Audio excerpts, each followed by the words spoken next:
Hi everyone, this is doctor Monika Mishan. Welcome back to my YouTube channel once again. So आपको पता है कि 9:30 AM पे जो क्लास चल रही है उसके अंदर सेल बायोलॉजी चल रहा है। सेल बायोलॉजी को कंटिन्यू करते हुए आज हम राइबोसोम्स के बारे में पढ़ेंगे। आप में से जो भी स्टूडेंट क्लास में न्यू हो, चैनल को सब्सक्राइब ज़रूर कर लीजिए, प्रीवियस वीडियोज़ ज़रूर देख लीजिए अगर आपने वीडियोज़ नहीं देखे हैं अभी तक तो आज हम डिस्कस करेंगे बेटा राइबोसोम्स के बारे में। तो राइबोसोम्स के बारे में डिस्कस करते हुए सबसे पहले बात करते हैं टाइप ऑफ राइबोसोम्स की। राइबोसोम्स होते क्या हैं? एक स्मॉल ऑर्गेनल होते हैं, छोटे छोटे ऑर्गेनल्स होते हैं जो कि साइटोप्लाज्म में पाए जाते हैं और ये प्रोटीन सिंथेसिस का काम करते हैं। प्रोटीन बनाने का काम जो होता है वो इन्हीं का होता है। तो प्रोटीन बनाना है भी तो उन्हें प्रोटीन फैक्ट्री के नाम से भी जाना जाता है।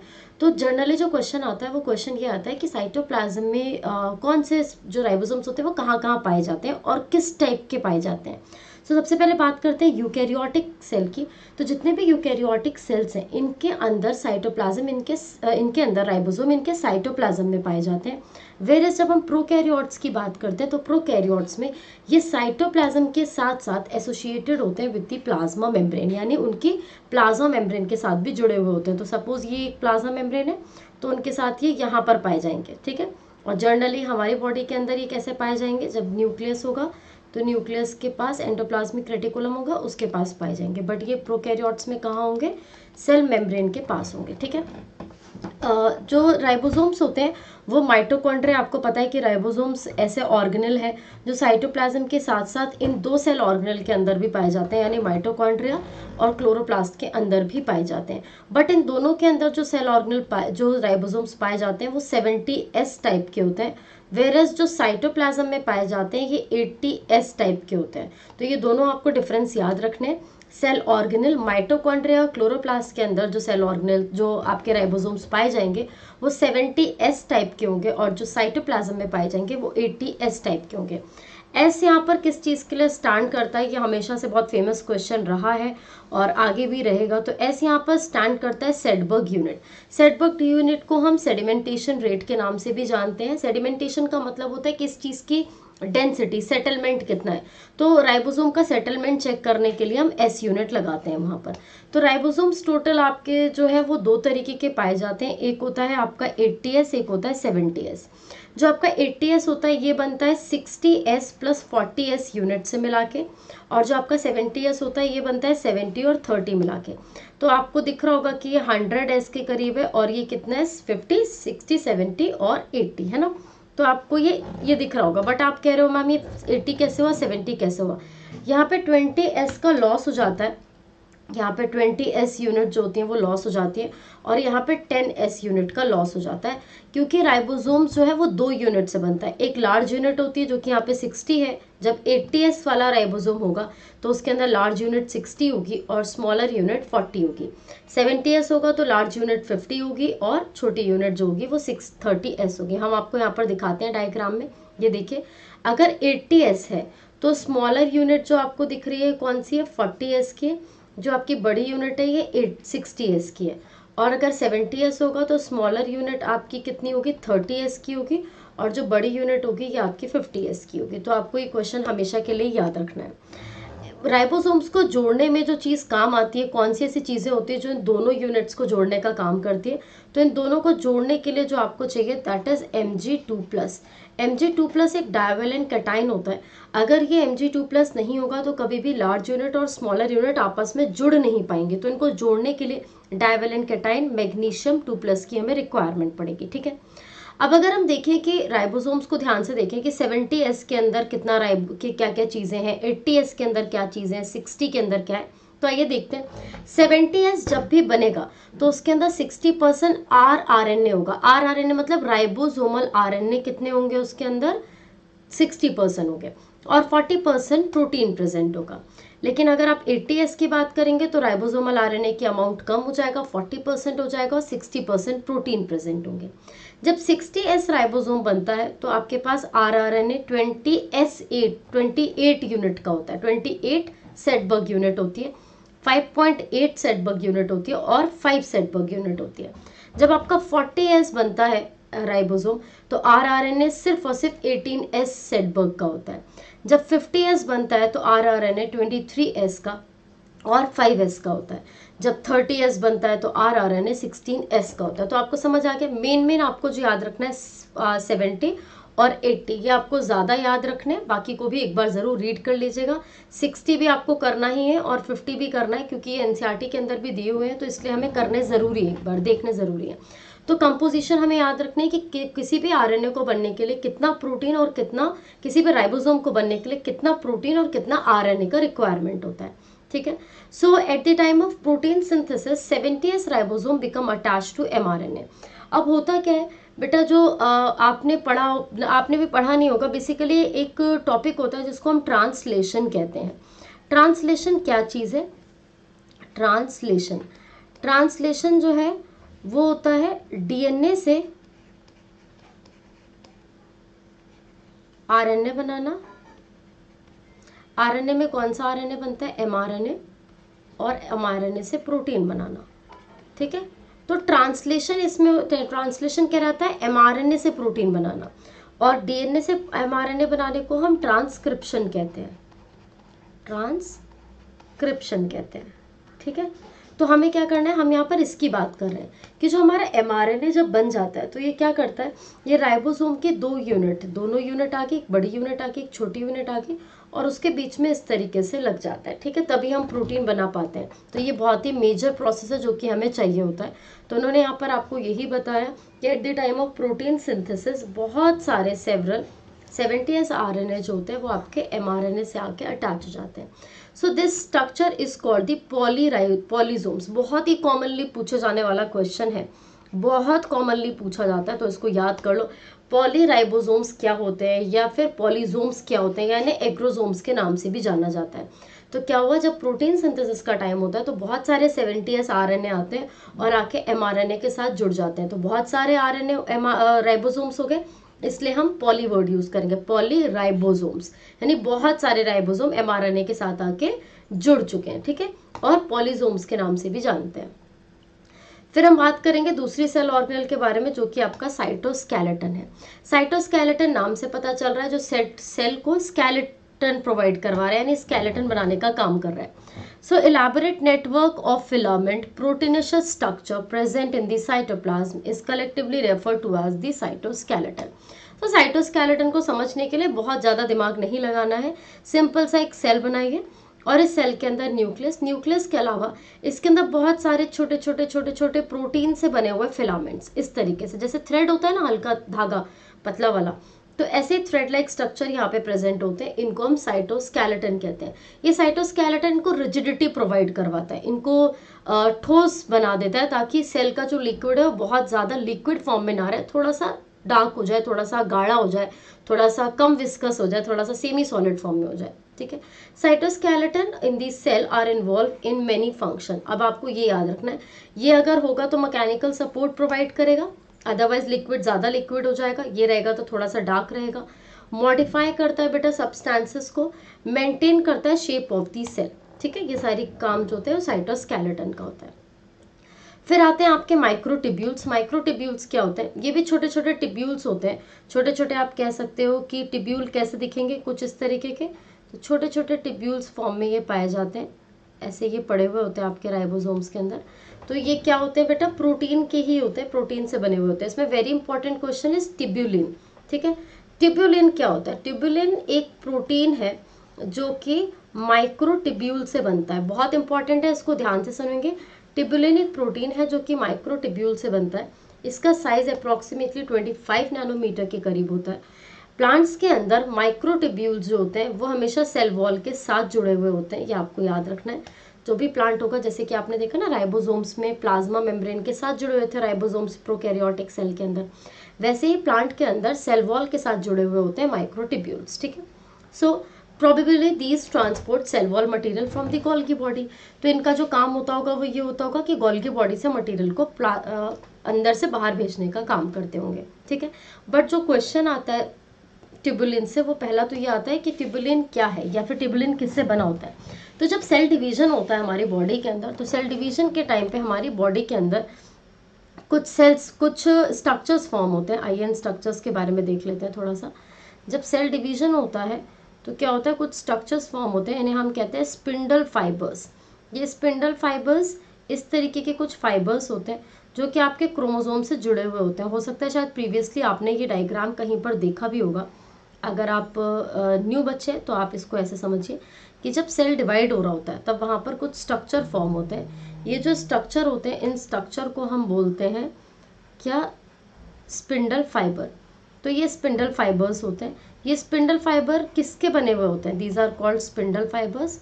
ये स्पिंडल फाइबर्स आपके ट्यूबुलिन प्रोटीन से बने हुए होते हैं। किससे बनते हैं? ट्यूबुलिन प्रोटीन से बनते हैं। और ट्यूबुलिन प्रोटीन किससे बना है बेटा? माइक्रोट्यूब्यूल से। ठीक है, तो ये आपको याद रखना है। आपका ये क्वेश्चन है जो कि पहले भी आ चुका है और हर बार आता है। ये क्वेश्चन आपको याद रखना है कि सेल डिवीजन के टाइम पे, सेल डिवीजन में जो स्पिंडल फाइबर्स होते हैं किससे बनते हैं? ये ट्यूबुलिन प्रोटीन से बनते हैं। ट्यूबुलिन प्रोटीन माइक्रोफिलामेंट्स, माइक्रोट्यूब्यूल से बनता है। ठीक है, तो माइक्रोट्यूब्यूल से बन गया, लिखा हुआ है during cell division these microtubules form spindle fibres. ठीक है बेटा, तो एक क्वेश्चन ये हो गया। फिर इसी तरीके से माइक्रोफिलामेंट आते हैं। अब फिलामेंट ऑब्वियसली बातें कैसे होंगे? थ्रेड लाइक स्ट्रक्चर्स होंगे। सो ये क्या करेंगे? ये कॉन्ट्रैक्टाइल प्रोटीन बनाने का काम करते हैं। कॉन्ट्रैक्टाइल प्रोटीन में हमारी बॉडी के सारे प्रोटीन्स मैक्सिमम आते हैं, जैसे कि एक्टिन। एक्टिन हमारी बॉडी में मसल कॉन्ट्रैक्शन का काम करता है। ये भी प्रीवियसली आया हुआ क्वेश्चन है कि कौन सा प्रोटीन कॉन्ट्रैक्टाइल प्रोटीन होता है। तो कॉन्ट्रैक्टाइल प्रोटीन के अंदर एक्टिन आता है, मायोसिन आता है। तो एक्टिन आपका होता है जो मसल कॉन्ट्रैक्शन करवाता है, मायोसिन नहीं करवाता है। एक्टिन करवाता है और एक्टिन ही कॉन्ट्रैक्टाइल प्रोटीन होता है। So microtubules and microfilaments are the part of cytoskeleton based on आपका साइज। तो बेस ऑफ सेल, तो इनका जो साइज होता है वो 6 to 7 नैनोमीटर के अप्रोक्सीमेटली होता है। तो यहाँ से तुम्हें याद रखना है, पहला माइक्रोफिलामेंट में कौन से प्रोटीन आते हैं? तो कॉन्ट्रैक्टाइल प्रोटीन्स आते हैं। कॉन्ट्रैक्टाइल मतलब जो कॉन्ट्रैक्शन कर सकते हैं। और कॉन्ट्रैक्शन हमारी बॉडी में कौन कराता है? आपने मसल के अंदर सुना होगा कि मसल के अंदर दो चीजें होती हैं। एक होता है आपका मसल के अंदर, एक होता है आपका एक्टिन और एक होता है आपका मायोसिन। तो एक्टिन और मायोसिन दो चीजें प्रेजेंट होती हैं। एक्टिन आपका यहाँ पर किसके तरीके से काम कर रहा है? एक कॉन्ट्रैक्टाइल प्रोटीन के तरीके से काम कर रहा है, जो कि मसल कॉन्ट्रैक्शन में काम आता है। नेक्स्ट आता है आपका इंटरमीडिएट फिलामेंट। इंटरमीडिएट फिलामेंट कुछ बीच के फिलामेंट्स होते हैं जो कि क्या करते हैं? बास्केट लाइक स्ट्रक्चर फॉर्म करने का काम करते हैं न्यूक्लियस के अराउंड। ये आप नहीं भी पढ़ेंगे चलेगा। Now the very important is cilia and flagella. Cilia and flagella का स्ट्रक्चर बहुत इंपॉर्टेंट है, हर बार आया हुआ भी है, ये आपको याद रखना है।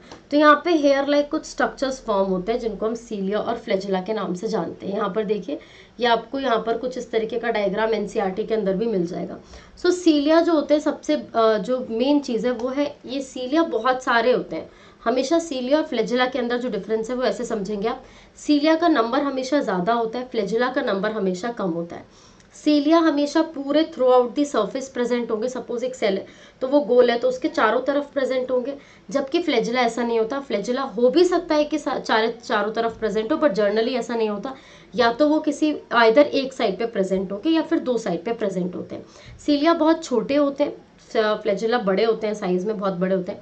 सीलिया मूवमेंट नहीं करा सकते, सीलिया जो होता है वो मूव नहीं करते, लेकिन फ्लैजिला जो होता है वो मूव करने में हेल्प करता है। तो ये कैसा बना देते हैं? ओर बना देते हैं। ओर का मतलब जैसे पूरे चारों तरफ उसको सराउंड कर लेंगे, कोई भी सर्कल होगा उसके चारों तरफ लग जाएंगे हेयर लाइक स्ट्रक्चर की फॉर्म में, causing movement of the either of the cell surrounding fluid.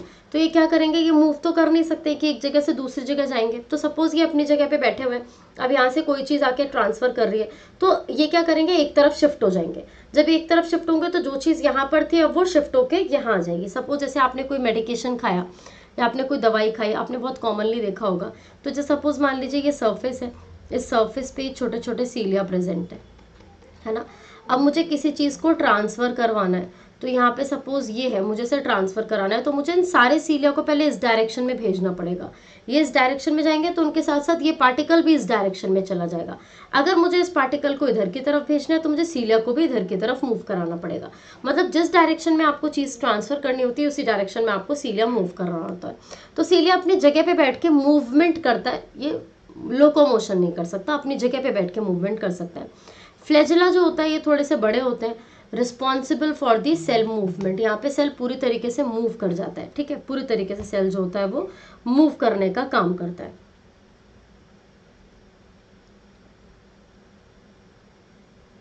ठीक है बेटा। Now the bacteria which is the prokaryotic cell also possess flagella. जो बैक्टीरियाज होते हैं उनके पास मूवमेंट के लिए बेटा हाथ पैर तो होते नहीं है हमारी तरह, तो उनके पास क्या प्रेजेंट होता है, फ्लैजिला प्रेजेंट होता है, ठीक है।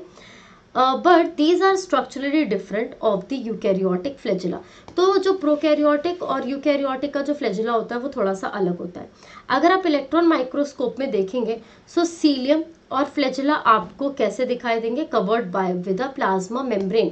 देखिए कोई भी चीज होती है, सेल वॉल सिर्फ प्लांट के अंदर पाई जाती है, बैक्टीरिया से पाई जाती है, बट हमारे सबके अंदर प्लाज्मा मेम्ब्रेन तो पाई जाती है। तो चाहे सीलिया हो चाहे फ्लैजिला हो, दोनों ही प्लाज्मा मेम्ब्रेन से सराउंड होता है। और ये जो प्लाज्मा मेम्ब्रेन होती है, इस प्लाज्मा मेम्ब्रेन को हम कहते हैं axoneme, which is very important बेटा।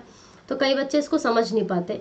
देखिए जो सीलिया है, अभी आप इस डायग्राम को देखिए तो ये सीलिया है, ये जो गोल गोल आपको दिख रहे होंगे, इसको हमने किससे सराउंड किया, प्लाज्मा मेम्ब्रेन के द्वारा। तो ये प्लाज्मा मेम्ब्रेन ही आपकी एक्सोनीम है। अगर नॉर्मल आप सेल की बात करेंगे तो उसमें सेल आप प्लाज्मा मेम्ब्रेन वर्ड यूज कीजिएगा, लेकिन आपसे जब फ्लैजिला और सीलियम की आउटर कवरिंग की बात की जाएगी, उसकी मेम्ब्रेन की बात की जाएगी, तो उसका स्पेसिफिक नाम होता है जिसको एक्सोनीम के नाम से जानते हैं। पॉजेस नंबर ऑफ माइक्रोट्यूब्यूल्स, बहुत सारे माइक्रोट्यूब्यूल्स होंगे जो कि पैरेलली अरेंज होंगे, अभी हम इनके बारे में देखेंगे। तो जनरली क्या करते हैं, 9+2 एरे बनाते हैं, 9 डबलेट्स की फॉर्म में ये अरेंज होते हैं, रेडियली अरेंज होते हैं। और कैसे होते हैं, रेडियली अरेंज पेरिफेरल माइक्रोट्यूब्यूल्स। आइए देखते हैं किस तरीके से ये अरेंज होते हैं।